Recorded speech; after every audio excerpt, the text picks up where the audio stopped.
நம்முடைய பிதாவாகி தேவனாலும் கர்த்தராய் இயேசு கிறிஸ்துவினாலும் உங்களுக்கு கிருபையும் இரக்கமும் சமாதானமும் உண்டாவதாக. அதிகால வேளையிலே ஒரு வேத பகுதி நாம் தியானித்து ஜெபிப்போம். ரோமர் 8ஆம் அதிகாரம் 30 முதல் 34 ஆகிய வசனங்கள்.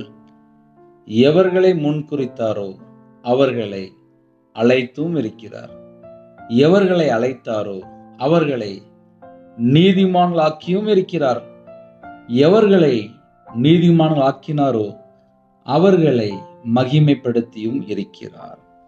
ஹல்லேலூயா. அதிகால வேளையிலே இந்த நாளிலும் ஒரு வாக்குத்தத்தமான செய்தி. அதே நேரத்திலே தேவன் தெரிந்து கொண்டவர்கள் மேல் குற்றம் சாட்டுகிறவன் யார் என்ற தலைப்பின் கீழ் நாம் தியானிப்போம். மறுபடியும் சொல்றேன், தேவன் தெரிந்து கொண்டவர்கள் மேல் குற்றம் சாட்டுகிறவன் யார்? எவர்களை முன்குறித்தாரோ அவர்களை அழைத்தும் இருக்கிறார். தேவன் எவர்களை முன்குறித்தாரோ அவர்களை அழைத்தும் இருக்கிறார். எவர்களை அழைத்தாரோ அவர்களை நீதிமான்கள் ஆக்கியும் இருக்கிறார். எவர்களை நீதிமான் ஆக்கினாரோ அவர்களை மகிமைப்படுத்தியும் இருக்கிறார். நான் இயேசு கிறிஸ்து ராஜாவை சொந்த ரட்சகராய் ஏற்றுக்கொள்ளும் போது என்னுடைய சாபம், என்னுடைய பாவம், என்னுடைய மீறுதல், என்னுடைய அக்கிரமம், என்னுடைய தலைமுறை சாபம், என்னுடைய பலவீனம், என்னுடைய நோய், என்னுடைய தரித்திரம் எல்லாவற்றையும் சிலுவிலே எனக்காக, நமக்காக, நம்ம எல்லாருக்காக தாமே சிலுவிலே சுமந்தவர். நம்முடைய பாவங்களுக்காக அவர் அடிக்கப்பட்டார், நொறுக்கப்பட்டார், நமக்காக ஜீவ பலியானார்.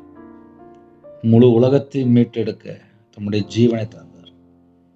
அவரை சொந்த ரட்சகராய் ஏற்றுக்கொள்ளும் போது நம்முடைய வாழ்க்கையில் நமக்கு என்னெல்லாம் கிஃப்ட் கிடைக்கும். இன்றும் பிதாவுடைய வலது வருஷத்தில் பரிந்து பேசிக் கொண்டிருக்கிறார். நம்முடைய பாவங்களுக்கு மரித்து வேத வாக்கின்படி 3ஆம் நாள் உயிர்த்தெழுந்த இயேசு கிறிஸ்துவை நாம் ஆராதிக்கிறோம். நாம் ஆராதிக்கிற தேவன் ஜீவன் உள்ள தேவன், பரிசுத்தம் உள்ள தேவன், உண்மை உள்ள தேவன், கர்த்தரே தேவன்.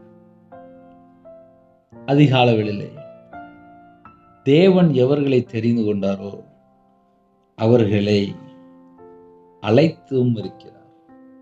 முதல்ல அழைக்கிறார், இரண்டாவது நீதிமானாக்குறார், மூணாவது மகிமைப்படுத்தியும் இருக்கிறார். 3 ஸ்டேஜ் சொல்லலாம், இல்லை 3 பாயிண்ட்னு சொல்லலாம், இல்லை 3 காரியம் சொல்லலாம், எப்படினாலும் சொல்லலாம். முதல்ல தேவன் யாரை முன்குறிக்கிறாரோ அவங்கள அழைக்கிறாரு, நீதிமான ஆக்குறாரு, மகிமைப்படுத்துறாரு. ஏதேன் தோட்டத்தில் ஆதாம் ஏவாள் கர்த்தரை விட்டு தள்ளி போகும்போது என்ன நடந்துச்சு அப்படின்னா, உறவு துண்டிக்கப்பட்டது. தேவனுக்கும் ஆதாம் ஏவாளுக்கும் நடுவில் ஒரு பாவம் உள்ள வந்துட்டு சர்ப்பத்தினுடைய சத்தத்துக்கு செவி கொடுத்தாங்க. இந்த காலவேளையில நம்ம என்ன தெரியுமா யோசித்து பார்க்கணும், நம்மளை சுத்தி இருக்கிற ஜனங்கள் தேவையில்லாத எத்தனை வார்த்தைகள் பேசுறாங்க, வீணான வார்த்தை. இந்த வீணான வார்த்தை உள்ள வரும்போது விழுந்து போன நிலைமை. இப்ப ஏன் காலையில் சொல்ல வேண்டியிருக்கு அப்படின்னா, நம்ம நிறைய வீடியோ பார்க்குறோம், நிறைய செல்போன் பார்க்குறோம். அதில் எத்தனை வீணான வார்த்தைகள், எத்தனை தேவையில்லாத காரியங்கள். ஏன்னா சில குடும்பத்தில் வீட்டில் இருப்பாங்க, படிச்சுட்டு இருப்பாங்க, காலேஜ் படிச்சுட்டு இருப்பாங்க, இன்னுமாக மேல் படிப்பு படிப்பாங்க, செல்ஃபோனில் பல மணி நேரம் உட்காந்துருப்பாங்க.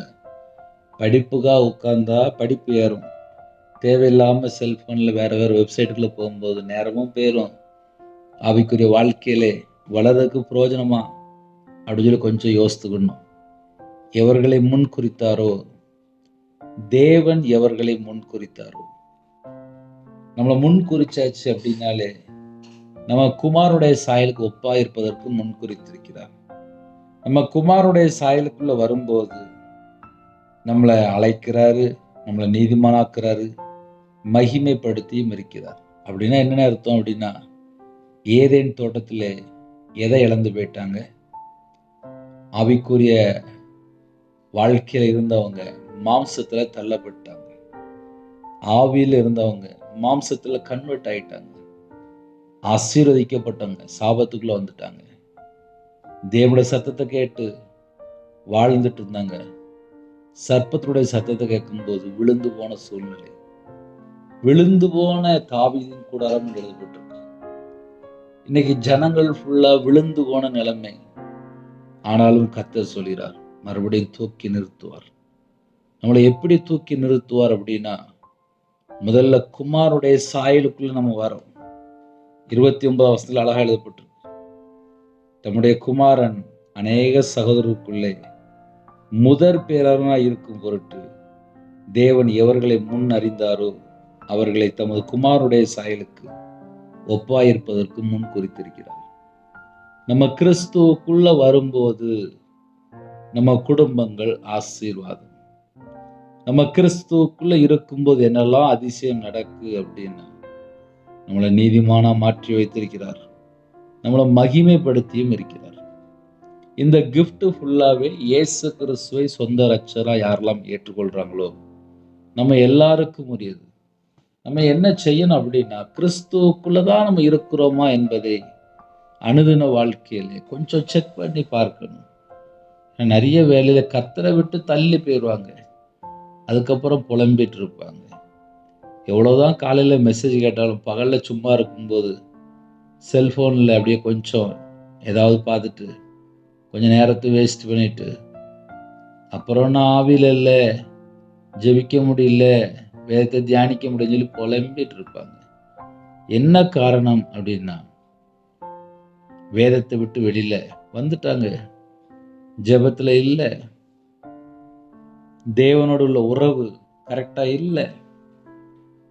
நமக்கு செய்தி என்ன அப்படின்னா, நம்மளை முன்குறிக்கிறாரு. எதுக்காக முன்குறிக்கிறார் அப்படின்னா, குமாருடைய சாயலுக்கு ஒப்பாயிருப்பதற்கு முன்குறிக்கிறாரு.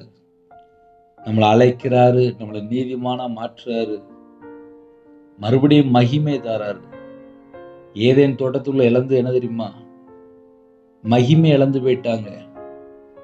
ஆதாம் ஏவாள் மகிமை இழந்து போயிட்டாங்க, சரீரத்துக்குள்ள தள்ளப்பட்டாங்க. அழகா தேவனோடு வாழ்ந்துட்டு இருந்தாங்க.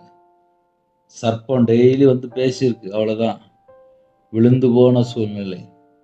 அதே போல நமக்கும் தேவனுக்கும் நடுவுல உறவு கரெக்டா இருந்துச்சுன்னா மகிமையில இருப்பாங்க. அவங்களோட வாழ்க்கையில மிஸ்டேக் இருக்காது.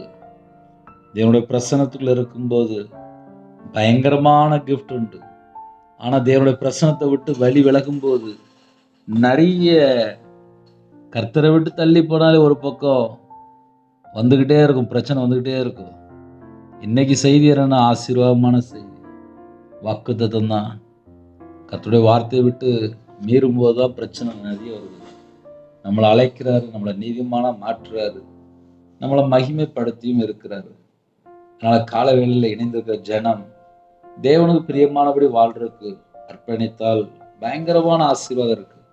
ஒரு முழு பைபிளை ஃபுல்லா வாசித்து பார்த்ததுல கர்த்தருடைய பிள்ளைகளுக்கு பரலோகம் எப்பொழுதும் திறந்தே இருக்கும்.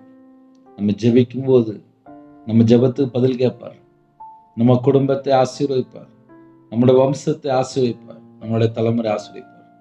இது எல்லாம் எப்பொழுது எவர்களை முன் குறித்தாரோ அவர்களை அழைத்தும் இருக்கிறார், எவர்களை அழைத்தாரோ அவர்களை நீதிமான் ஆக்கியும் இருக்கிறார், எவர்களை நீதிமான் ஆக்கினாரோ அவர்களை மகிமைப்படுத்தியும் இருக்கிறார். அப்ப அந்த மகிமையெல்லாம் நம்ம பெற்றுக்கொள்ளணும் அப்படின்னா என்ன செய்யணும் அப்படின்னா, எனக்கு நீங்க போதும்பா, எனக்கு மனுஷனுடைய சத்தம் என்னை பலவீனப்படுத்துதுப்பா, நான் கர்த்தருடைய சத்தத்துல நிலைத்து இருக்கணும்ப்பா, என் கூட நீங்க பேசுங்கப்பா. நம்முடைய தெய்வம் பேசும் தெய்வம். நம்ம ஆராதிக்கிற இயேசு கிறிஸ்து நம்மோடு பேசுவார். என் ஜனங்கள் என்று எழுதப்பட்டிருக்கு, என் ஆடுகள் என் சத்தத்துக்கு செவி கொடுக்கும். மேய்ப்பன் பேசும்போது ஆடுகள் செவி கொடுக்கும். அதுதான் கர்த்தருடைய ஜனம். அப்ப கர்த்தருடைய ஜனம் என்று நம்ம சொல்லும்போது கர்த்தருடைய வார்த்தையில நிலைத்திருக்கணும். கர்த்தருடைய வார்த்தையில நிலைத்திருக்கும்போது கனி உள்ள ஒரு வாழ்க்கையா இருக்கும். கனி உள்ள ஒரு வாழ்க்கையா இருக்கும்போது ஆட்டோமேட்டிக்கா செழிப்புலாம் அந்த வீட்டுக்குள்ள இருக்கும். அதனால எந்த தட்டுப்பாடு வராது.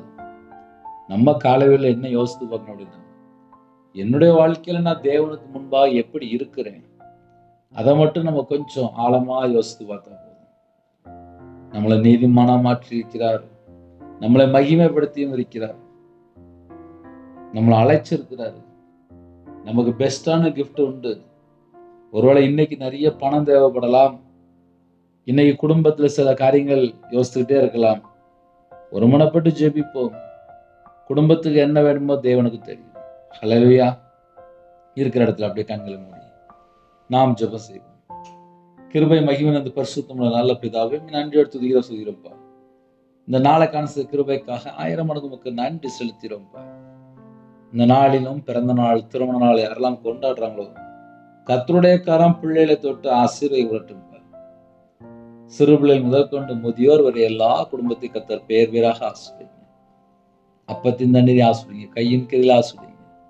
இந்த நாளிலும் யாரெல்லாம் தாழ்த்துறவங்களோ, பிதா குமாரன் பரிசுத்த நாமத்தில் முத்திரை போடட்டும். உங்களுடைய கிருபையினால் நிரப்புங்க, உங்களுடைய வல்லமையினால் நிரப்புங்க, உங்களுடைய பிரசன்னத்தினால் மூடுங்க. ரட்சிப்பின் வஸ்தாங்கப்பா, நீதியின் சால்வை தாங்கப்பா, துதியின் அபிஷேக் தாங்கப்பா. எவர்களை முன்குறித்தாரோ அவர்களை அழைத்தும் இருக்கிறீங்கப்பா. எவர்களை அழைத்தீங்களோ அவர்களை நீதிமான ஆக்கியும் இருக்கிறீங்கப்பா. எவர்கள் அழைத்தீங்களோ அவங்கள மகிமைப்படுத்தி இருக்கிறீங்கப்பா. இணைந்திருக்கிற ஜனங்கள் மகிமைப்படுத்திங்கப்பா. நன்றிப்பா. உங்க பிள்ளைகள் உங்க பாதத்தில் வந்திருக்காங்கப்பா. இந்த நாளிலும் நிறைய தேவைகள் இருக்குப்பா. எவ்வளவுதான் காலையில் ஜெபம் பண்ணாலும் குடும்ப பாரம், பிள்ளைகளுடைய தேவைகள் கர்த்தர் சந்திக்கணும்ப்பா. உம்மை விட்டு எங்களுக்கு வேற வழி இல்லப்பா. இணைந்திருக்கிற குடும்பங்கள் கர்த்தருடைய கரத்துல பண்ணிருப்பா. உம்முடைய பிரசன்னத்தினால கூடுங்கப்பா, உம்முடைய வல்லமையால நிரப்புங்கப்பா. ஜெப அபிஷேகத்தை தாங்கப்பா. கர்த்தருடைய கரம் பிள்ளைகளை தொட்டு ஆசீர்வதிக்கட்டும்ப்பா. இந்த நாளிலும் எங்க இதயத்துக்குள்ள என்ன பாரம் இருக்கும் அந்த பாரத்தை நீக்கி போட்டுருங்க. இன்னைக்குள்ள தேவைகளெல்லாம் கர்த்தர் சந்திங்க. உமக்கு பிரியமானபடி வாழைகளை அர்ப்பணிக்கிறோம்.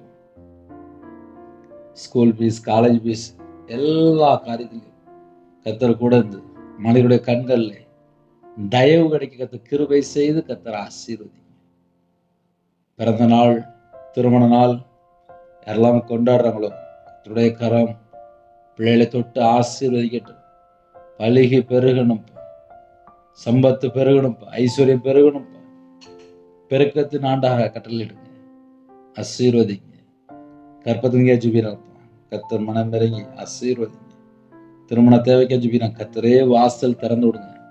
திருமணத்துக்கு என்னெல்லாம் தேவை இருக்கு எல்லாவற்றையும் கர்த்தர் சந்திங்க. அப்பிரோஜனமான ஊழியக்காரப்பா, உங்க பாதப்பிள்ளை தாழ்த்தீரோம் அர்ப்பணிக்கிறோம்ப்பா. இந்த நாளில் விளைந்திருக்கிற எல்லா குடும்பங்களையும் கர்த்தர் பரிபூர்ணமா ஆசீர்வதிங்க. உமக்கு பிரியமானபடி நாங்கள் வாழுங்கப்பா. உங்களோட வாழ்க்கையில குறைகள், குற்றங்கள் எல்லாவற்றையும் கர்த்தர் மன்னித்து 1000 தலைமுறைக்கு ஆசீர்வதிங்கப்பா. உங்க நாம மட்டுமே விடட்டும். உங்களுடைய பாதப்பிள்ளை அர்ப்பணிக்கிறோம்ப்பா. வேலைக்காக யாரெல்லாம் ஜெபிக்கிறோம் கர்த்தர் வாசல் திறந்து விடுங்கப்பா. கர்த்தர் வாசல் திறந்து விடுங்கப்பா. வேற வேற நாட்டுக்குள்ள இருக்கிறாங்கப்பா. இங்க இருக்கிற இடத்துல சகல விதமான பாதுகாப்பு வேணும்ப்பா. யுத்தத்தை ஓய பண்ணுங்கப்பா. கர்த்தருடைய கரம் எல்லா தேசத்திலையும் உங்க பிள்ளைகளை ஆசீர்வதிக்கணும்ப்பா. இந்த நாளிலும் வெளியில புறப்படுறாங்க, முன்னும் பின்னுமா தேவ தூதரை நிப்பாட்டுங்கப்பா. எல்லாருடைய குறைகள், குற்றம் எல்லாவற்றையும் மன்னித்து கல்வாரி அன்பினாலே நிரப்புங்க. பிள்ளைகளை தொட்டு ஆசீர்வதிங்க. முன்னும் பின்னுமா தேவ தூதர் நிப்பாட்டுங்க. கர்த்தர் உங்க பிள்ளைகளோட புறப்பட்டு போங்க. புது கிருபையினால் நிரப்புங்க. உங்களுடைய பிரசன்னத்தால் மூடுங்க. உங்களுடைய வல்லமையினால் நிரப்புங்க. ஆவிக்குரிய 9 வரங்களினாலும் ஆவிக்குரிய 9 கனிகளினால் நிரப்புங்க. கர்த்தருக்கு பிரியமானபடி வாழணும். தேவ திட்டத்துக்குள்ள இருக்கணும். தேவ சித்தத்துக்குள்ள நாங்க இருக்கணும். பரிசுத்தமா வாழ கிருபை தாங்க. சத்தியத்தை அறிகிற அறிவிலே விருத்தி அடையணும். கிருபை தாங்க. எப்பொழுதும் ஸ்தோத்திரம் செலுத்துற பிள்ளைகளா இருக்கணும். எப்பொழுதும் சந்தோஷமா இருக்கணும். இடைவிடாமல் ஜெபிக்கணும். தீமையான காரியத்தை வெறுத்து நன்மை செய்ய எங்களுக்கு கிருபை தாங்க. இந்த நாளிலும் தாழ்த்திய ஒவ்வொரு குடும்பங்களையும் கர்த்தர் பலப்படுத்தி ஆசீர்வதிங்க. திருமணம் முடிந்ததுக்கு அப்புறம் எத்தனையோ குறைகள், கர்த்தரை விட்டு தள்ளி போன காரியங்கள் எல்லாவற்றையும் மன்னித்து பிள்ளைகளை பரிசுத்தப்படுத்தி ஆசீர்வதிங்க. இந்த நாளிலும் மறுபடியும் ஆசீர்வதிங்கப்பா. நிரம்பி வழிகிற பாத்திரமா மாட்டித்தாங்க. அப்பத்தின் தண்ணீர் ஆசுரிங்க, கையின் கீழ் ஆசுரிங்க, சிரசின் மேல் ஆசீர்வாதம் வைங்க. எல்லா குடும்பத்துடைய தேவைகள் எல்லாம் கர்த்தர் சந்திக்கணும்ப்பா. தேவன் அருளி அப்ப மினிஷன் மூலியமா இணைந்துக்கிற குடும்பங்கள் இயேசு கிறிஸ்து நாமத்தில் ஆசீர்வதிக்கப்பட்டும். சரீரத்தில் பலவீனத்தோடு படுத்த படுக்கையில் ஹாஸ்பிட்டல் யாரெல்லாம் இருக்கிறாங்களோ கர்த்தர் தொட்டு சுகமாக்கித்தாங்க. கர்த்தருடைய கரம் பிள்ளைகளை தொட்டு ஆசீர்வதிங்கப்பா. எல்லாருடைய தேவைகளை கர்த்தர் சந்தித்து ஆசீர்வதிங்க. உங்க நாம மட்டுமே விடட்டும்ப்பா. கர்த்தர் பொருட்படுத்துங்க. துதிகான மகிமை எல்லாம் கர்த்தரா இயேசு கிறிஸ்து ராஜா ஒருவருக்கே செலுத்திடும். இயேசு கிறிஸ்து பிதாவே ஆமென். தேவனுக்கு அமை உண்டதாக. கர்த்தர் தாமே உங்களை உங்கள் குடும்பத்தின் சகல காரியத்திலும் சம்பூர்ண திருப்தியாக கர்த்தர் கொடுத்த ஆசீர்வதிப்பராக. ஆமென். கர்த்தரா இயேசு கிறிஸ்து கிருபையும் பிதாவாகிய அன்பும் பரிசுத்தனுடைய ஐக்கியமும் இப்பொழுதும் எப்பொழுது சதா காலங்களிலும் நம் மனதில் கொடுப்பதாக. ஆமென். கிறிஸ்துவில் பிரியமானவர்களே, 93606418 என்ற நம்பர் உண்டால் உங்களுக்காக ஜெபிப்போம். எனக்காக ஜெபித்து வருங்கள். கர்த்தர் உங்களை உங்கள் குடும்பத்தில் சகல காரியத்திலும் சம்பூர்ணமாக திருப்தியாக கர்த்தர் கொடுத்து ஆசீர்வதிப்பாராக. ஆமென். God bless you.